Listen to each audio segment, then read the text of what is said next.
finally here. Round two. For those of you who didn't know, sorry about that. We're running late after pushing it back an hour. Welcome, everyone, to Tuesday Night Mindset, Mental Health, and Mindfulness. I am here with Greg Marchant. Round two, we started this once before, Craig. It's seemed like you've done this before. It's a bit like deja vu. Yeah, right? For everyone that missed it, we did do this, but I forgot to hit go live. So we're doing this all over again. We got into the first 5 minutes and realized we weren't live. Typical Nick. Well done. So anyways, a little introduction here. Craig is a father, a husband, an entrepreneur, an author. He's a legend. He works with my wife and keeps the internet ticking along. And he's gone down his journey of his life, and his book is amazing. But let's start back, okay? Because I've gotten a little tip, from a little bird that came in the room and said, go back to the beginning and let Craig tell his story, and then come on to the book. And I said, okay, that's fine. That sounds good. So, Craig, tell us your story. So I've had anxiety and depression since I was about 12. And when I was about 17, I got some psychotic symptoms, which turned out to be schizoaffective disorder, bipolar type. So I've lived with that now for 20, 25, whatever, how many years. It's too many years. I haven't really ever let it stop me as such. I've always been working. I've been working from a young age. I started out at our local supermarket at Bilo, as a checkout chick, and then in the fruit and veggie section and the deli. And then, I finished up school at year 10 because I just couldn't handle it anymore. It was driving me bonkers. So I went into the workforce as a computer technician, building computers and installing software and that sort of fun stuff. And then, gradually as I've gone along, I've done internet and network engineering, do software development, web hosting and domain names, lots of that sort of stuff. And when I was about 21, 22, I'd been going along for a long time without being properly diagnosed. And the wheels all fell off at once, and I started to attempt suicide quite a number of times. So I was on a first name basis with the nurses there at the hospital and the doctors, while they were trying to get me help. And this went on for, it was probably a good year or two, the attempt. So we're talking a lot. Sometimes it was deliberate. I just wanted out of, the unending, unrelenting sadness, the perpetual misery, as I called it. And others, the psychotic symptoms would interfere, and I wouldn't really realize what I was doing until I'd taken an overdose. And 10, 15 minutes later, I'd stare at all these empty packets and go, oh, great, I've done it again. And take myself off to hospital. And, I think once or twice I had to have liquid charcoal, which is by all means the most foulest creation that man has ever come up with. God, it's awful. It does its job. It does its job fantastically well, but oh my God, it is awful. Yep. And so, but there was sort of one attempt where I was a little more successful than usual, and they were really worried. So they put me into the ICU to get monitored for 24 hours because apparently I could have done some serious damage. And I overheard a conversation between one of the nurses and an older gentleman, and he was saying that he wasn't ready to die and he didn't want to go. It was really sort of a light bulb moment for me. I suddenly realized here I was in this ICU ward, surrounded by people that were, clinging to life, just wanted to stay. And I was the polar opposite, and I was, trying to check out and get out of there. And so I sort of, thanks to that gentleman, I changed my attitude towards that and said, no, that's not going to happen anymore. I'm not going to keep doing this because it's not going to achieve anything. It's not what I need. And so, it took a couple of years, and I finally got myself into an okay place. And then I got married and had 3 kids with my first wife. And then that sort of lasted 4 or 5 years, and then we got divorced, and I met my second wife, and we've had another 2 kids. And sort of in between that, I've been, doing internet stuff. So I'm one of the founders of Venture IP Australia, which is the largest privately held web host and domain name company in Australia. And I was working there until sort of 2017 September when I finished up. But just to go back just slightly, so in 2015, in November, actually, I was talking to Mum, and she was talking about how she had gone overseas to undertake a charity bike ride for Plans Save the Girls, because in a lot of the sort of Asian countries, Vietnam and Thailand and places like that, the girls' education isn't rated very high. So, they'll put the boys through, but they won't do it for the girls. It's just too expensive, and it's just not classified as an essential thing. And she was saying what an amazing experience that had been for her. And I was like, oh, look, I was feeling a bit disconnected at work. So I thought, well, I'm going to sign up for one of my own challenges. And so I looked around, and I decided to do the Inca Trail in Peru on behalf of the Leukemia Foundation in Australia here. Totally out of my depth, totally out of my league. It's still quite heavy.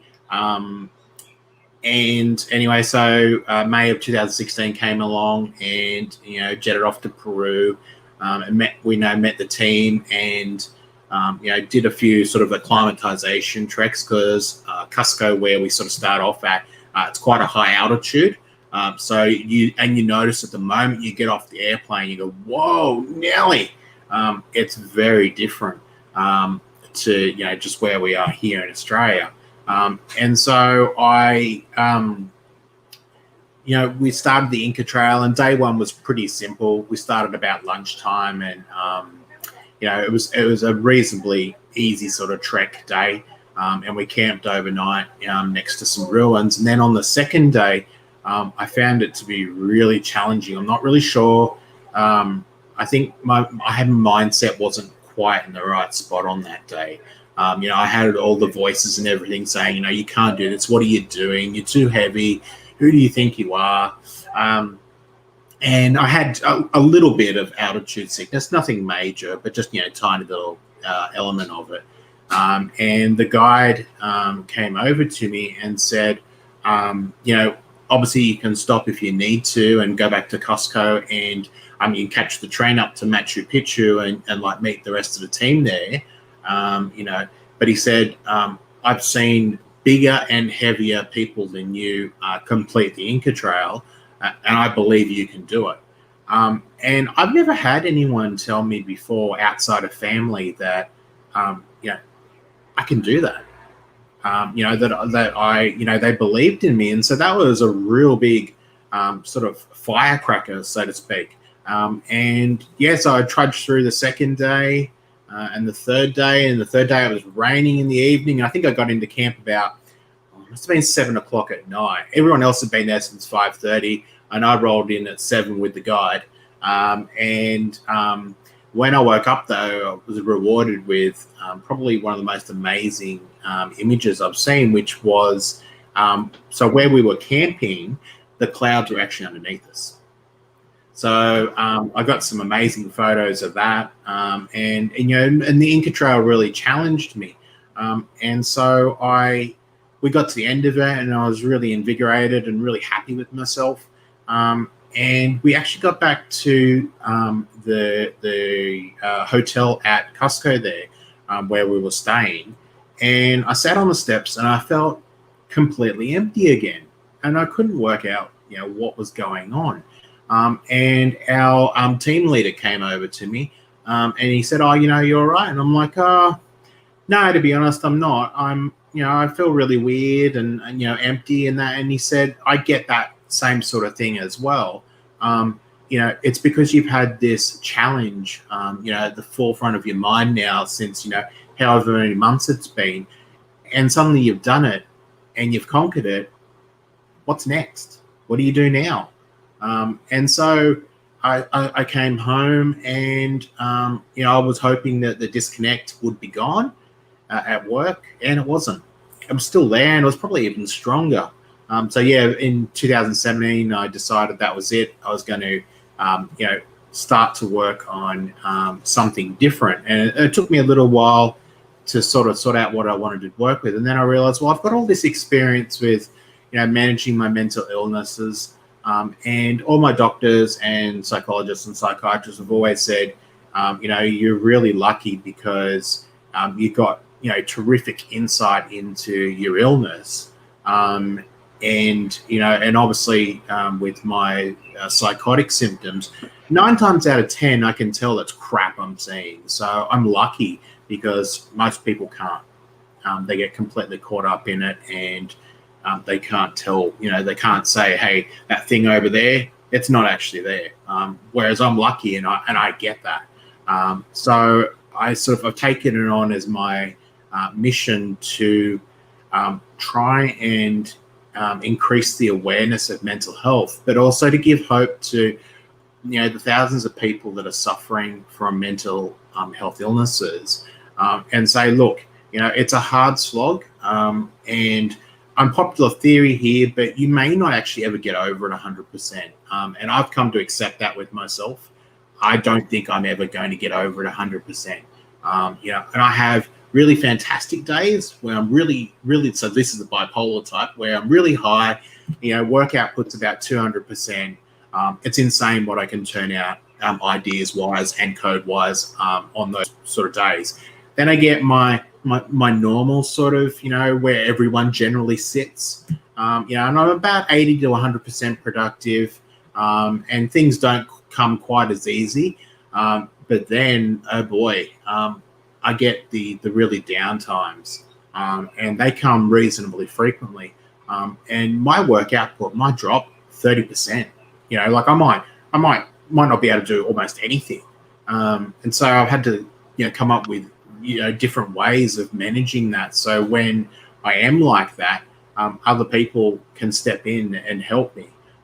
But I just want to, advertise to everyone, the sort of the truth behind mental illness, and and it's a hard slog, and it takes a while to get yourself into the right spot, but you can actually do it.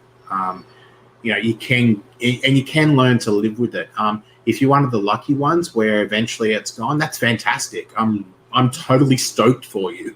Really, really happy, because I wouldn't wish this on my worst enemy. But there also needs to be that accurate picture of, well, you might not, even though you might do, I've done years and years and years of therapy. Like I have seen psychologists almost constantly since I was 22, 23. So that's 20 years almost now that I've been seeing psychologists, and I'm still, there's still things there that I need to work on, and that I might not ever get 100% over. And medication's effective in some instances, and some instances it's not, and it has a lot of unwanted side effects. One of the medications I take, Zyprexa, is the antipsychotic. And I didn't know this until recently. They actually also use it in bipolar. And I always found when I was on this, not knowing about the bipolar portion of it, that my creativity was seriously nulled when I'm on this stuff. It's also got the unholy attribute of, making you stack on weight. Like, I don't know if anyone's ever seen the South Park episode Weight Gain 4000. It's like weight gain 4,000. It's bloody awful. It slows your metabolism. It metabolizes more fat and stuff out of the food that you do eat. It makes you incredibly hungry. And I've even had the gastric sleeve, which apparently when they do it, they remove a big portion of the stomach that produces ghrelin, which is the hunger hormone. So if that's gone in me, how the hell is Zyprexa still making me so hungry? But it does it religiously. Like, I don't stay on it all the time. I take it PRN now, which means, as I need it. Because this stuff is highly potent, and it works within a couple of hours for me. So if I start to lose that ability to distinguish reality and fantasy, then I start taking that stuff for a couple of weeks and then come back off it. So yeah, that's a bit of a rundown, sort of about my life and a few of the key points. Yeah, that might have gone on a bit longer than I expected. Sorry, but it's once the story starts, it just flows. Yeah, it's an amazing story. Don't apologize for how long it is. It's amazing, and I'm just sitting here like amazed by it. You know what I mean? Like, you've been through so much, and you had to, like you said, you were in the hospital, and hear all these people that are clinging to life, and you had this decision that you're of the mind that you didn't want to be here. What was the, just take us back to that one point, and like what was what became your drive from then to keep yourself going even in the hard times? I made that promise to myself that I wouldn't do it, and that I've always held that very, very near and true to me. And then in the hard times before I had family, and a wife and that, I would distract myself with work, basically. So I am a workaholic, unfortunately. And it's something I've sort of picked up from, my dad, because he was always working too when I was younger. But it was also a survival mechanism for me, because if I was working, I didn't have time to let my mind wander. So, it was actually an incredibly, for me, it's probably not right for everyone. In fact, probably almost no one, but it worked really well for me, in that it sort of gave me enough, to get away from everything so I could continue. And then obviously once my family came along, it's the realization that I'm not going to do that to, my wife and my kids. They need their dad in their life. They didn't ask to get born. And so it's my responsibility to be around for them. And sort of, that's what really sort of, keeps me going at the end of the day. Even when things are at their worst, and, the suicidal thoughts still come, and quite frequently, unfortunately for me. But I've just learned, I guess, almost to ignore them. I just accept them as a part of me. And, I always say to people, if the day is really taking you that way, and you need to go to bed, go hide under the covers. But the next day, get up and give it a crack before you, write it off again. Don't just let that sort of cycle continue onwards without sort of challenging it and going, okay, well, can I actually do it today or not? Yes or no? Get up, attempt it. Yeah, it's not going to work. Back you go. Or, I can do this. I can push through. And you'd be surprised at how often you can actually push through with that. So that's what I use. Kids, they're fantastic, aren't they? I got mine in bed. No, I wish I could say it's the only time that happens, but people that watch would know that, Heath, there's no problem just walking in. Sorry about that. That's all right. My boys are exactly the same. They just wondering, it's Dad's just trying to work, but it's all good. We'll get him to do this. Yeah, no problem. Serious conversation, just to meander in. Yeah. To piggyback off what you're saying, like, it's an amazing piece of advice, to like, if you're in that space and you need to pull the ripcord and just be like, that's it, we're calling it on today, let's wrap it up and we'll try it again tomorrow. with what do you think is like your best piece of advice that you could give to someone that's that's kind of in that space, or learn going through this journey? What would be your best little nugget of information that you could give? I would. So I'm one of those people that is just naturally curious about everything. So I look up absolutely everything. So be active in your treatment plan. That gets formulated with your doctors and your psychologists and your psychiatrists, and don't just accept the status quo. That don't be under the impression that medication is going to solve your problems. I fully believe that depression comes on because of emotional imbalances as well as the chemical. So your medication's only ever going to bring you to a baseline. Okay, it's never going to take you, into happy land, and it's never going to, it's supposed to try and stop you from dropping really low. And when you get to that, that even keel, that's where you need to do a lot of the emotional work. And I firmly believe that it's almost present in everyone. There's some form of emotional imbalance, with your life, and you need to try and identify it. And that is really hard. Like, it sounds, oh yeah, anyone can do that. Mm-mm. Yeah, it's taken me years and years and years to work out all of lots of my triggers. What will send me spiraling, what will make me really happy. I control my moods with music. So if I'm feeling really down, I'll put something on that's got a really high tempo or beat to it. I find a lot of the games. So I play computer games, and I'm a bit old school. I like the older stuff, not the PlayStations and all that stuff, but the actual PC. So I actually put the game music on. And it often transports me back into the game, and it's amazing how quick it will sort of bring me up. And then if I find that I'm way too high, and I know it's not sustainable, as sappy as it sounds, I'll put on the sad songs. So the sort of the love songs or the really sad ones or whatever, and it'll bring the mood back down. So I've just learned different ways of doing it. But yeah, just don't accept the status quo, and question things, and try different ways of helping yourself, because one of the things I've noticed so I've got one of my daughters has mental health problems as well, and it's so different when you're a parent. Now I know what my mum felt like when I was going through everything. I had no idea. It's just so totally different. I would rather deal with my stuff any day of the week versus her stuff, because and I wish I could impart all my knowledge into her, but it's almost got to be you've got to experience it yourself before what someone's saying actually sort of hits home. So yeah.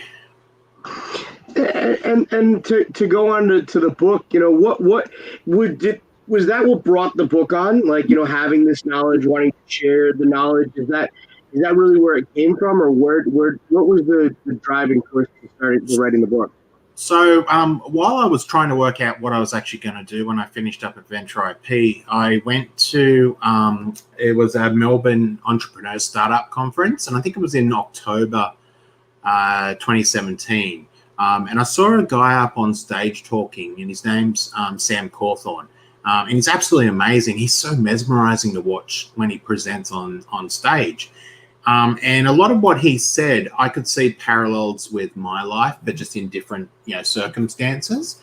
And so I reached out, and I booked in a half-day session on a weekend with them, and listened to him again. And they were selling their Premier Boot Camp, which is like a 3-day, learn how to present professionally, and speak out your voice. And so it was on day one, and I was absolutely petrified. One of the things I've never liked, I'm far better now than I ever used to be. I would never get out in front of anyone and talk. Hell no. Public speaking, not happening at all. I was one of those ones in class that didn't even like to put their hand up. Don't want to borrow of it. So this was like really out of my comfort zone, this one.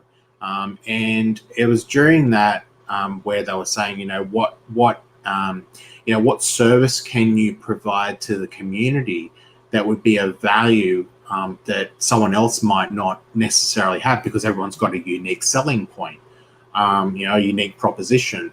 And I was like, the mental health stuff, I'm pretty good with that, I got to the end of day 3, and day 2 was an absolute mess. Like, I was seeing things and hearing things, and my brain was sabotaging me and saying, don't do this, don't do this. I was almost ready to go back up to the room and just call it quits. But I eventually got up on stage and delivered a presentation for a couple of minutes. And then on day 3, I'm not really sure what happened, but the floodgate just switched. And I got up and presented, did my presentation for 6 minutes. And it was at that point I realized that what I had to say was really important. And I would like to, get it out there and to give other people hope. I've done all these interesting things that, technically, if you're suffering from these sort of illnesses, generally speaking, most people would say, what the hell, how are you doing that? A lot of people can't even work, and I can run my own businesses. A lot of people wouldn't even dream of doing something like the Inca Trail, but I went and did it. A lot of people wouldn't try and conquer their sort of fear of public speaking, so that they could lend their voice, to the movement. And I went and did it. So, I thought that was valuable information to try and get out to the public. And how long ago when did you write it? Sorry. So I started writing the book in, so it would have been November 2019. Okay. And I got it published. So I got the bulk order of books that after it's gone through all its processes and that about 2-3 weeks ago. So it took me, sort of a 9-month period or so to do the whole thing. And a lot of that was I'd written the book, and then I'm not really sure what it was, but I didn't think about, getting it to the publisher. So it must have been sitting there in a completed form, or almost completed form, for a good 3 months. So really, like, when I look at it, I wrote the book in 2-3 months. And then it just, the rest of the processes, and it's surprising, what's involved in getting a book out there. The editing and layout, and cover design, and the blurb at the back, and the dedication, and all this stuff. It's just like, whoa, you don't realize how much it is until you actually get in there and do it. But I was lucky; I had a publishing group that helped me get my book out, so they managed the whole process for me. So that's how I got my first book out, and I've already started on a second book, because my story ends at sort of the beginning of this year, because that's basically where I wrote it to. And then, of course, we all know COVID and how lovely it's been, and it really did a number on my mental health there for a while. And I sort of looked back, and I learned so much from writing this book that I went even deeper and analysed the last sort of year, so to speak, of all the things that I've done that maybe wasn't such a smart idea, and like really gone deep on it, so someone can say, can look at it and go, oh, right, okay, there's real world examples of what it looks like to trigger these different emotions. So I'm on schedule to hopefully get that out the end of next year at the latest. It came out a couple weeks ago. Where can if someone, we have people listening, watching on YouTube and all over the place. Where could someone, where would someone be able to get your book? Yeah. So at the moment, you can find it on Amazon. You can find it on eBay, and you can also find it on Barnes and Noble and a few other sort of bookstores. You can also get it directly from me, and at the moment, the book's on special for $24.95 up until December 27th, because that's sort of my pre-sale launch area. And people would just go to my website and sort of follow the link off to get the book, and I'll ship it off to them and that. The ebook version is on the way, but it's being held off until probably February, March of next year, because I've got a bit of promoting I want to do on that, and then release that as well. So there'll also be an electronic form of it as well. Are you going to do Audible? I am actually thinking about it. I've actually had a little bit of feedback, not from people who've read the book, but who love the idea, but then said, obviously, as you would know, concentration is obviously a key problem for people that suffer from mental health. And I don't have it that often, so I didn't even think about it until someone actually said that to me. I was like, oh god damn, like really? So I got to get the book translated, or turned into an audio book, and so that's also on the cards as well for people, because obviously, as I said, the concentration's a bit of an issue in reading, but a lot of people don't have a problem with sort of hearing and taking in the content of the book. Yeah, because I tend to have one and the other going on. If I'm reading one, I'm also listening to one at the same time. And it's kind of, to be honest with you, the books that are easier to read are kind of the soft and squishy ones. The ones that are where there's a lot of information to take in. Yeah. It's like a baffle. It just goes because it doesn't even rattle around in my brain. I'll end up reading things, several times before they sink in. And the heavier books I really need to listen to. So. Yeah, well, I set this book up so that basically part one is my life story. So I just go through everything with fine-tooth comb and lay it all out, pretty much like I've done on here. And part two, I decided I'd turn into a sort of a self-help manual for the things that I found that have sort of helped me over time, and things I've found out, and just little bits of information just to try and help people, get on the right path. Yeah. Oh, amazing. I'm gonna hit up Mel. Mel will work on me getting a copy for me. But I'm really interested in the Audible version, because I think it's gonna be one that I'm gonna need to listen to. I think it's gonna be maybe too much for me to read. But anyway, is there anything else that you'd like to say? You'd like to give the people in this segment that we haven't hit on, maybe? I think we've covered everything, but I guess the sort of the biggest thing I would say to people is, and it's so hard for people with mental health illnesses. I get it, but believe in yourself, that you can do it, and that some days are going to truly suck. There's nothing. I can't put any sort of positive spin on it. There's none. Some days just truly do suck. But try and the next day try again. Don't just give up on the whole thing, because you can have some amazing days mixed in with some incredibly lows. That's sort of the biggest thing, is just keep going, believe in yourself, and I believe people will get there. Yep, that sounds excellent. Craig, thanks for your time tonight. Thanks for coming on, especially on short notice. And you're amazing. I can't thank you enough for everything you do for Mel and our family. And everything you've done in your life is absolutely amazing. And we're very thankful that you've made the right choices and done the right things. And you're a great dad. I've had conversations with you about that before, and supporting your kids, and that's amazing. But I think that's good for tonight, ladies and gentlemen. I don't want to take too much time. Craig, thank you for your time. Ladies and gentlemen, tomorrow night, Wednesday, workout in the park.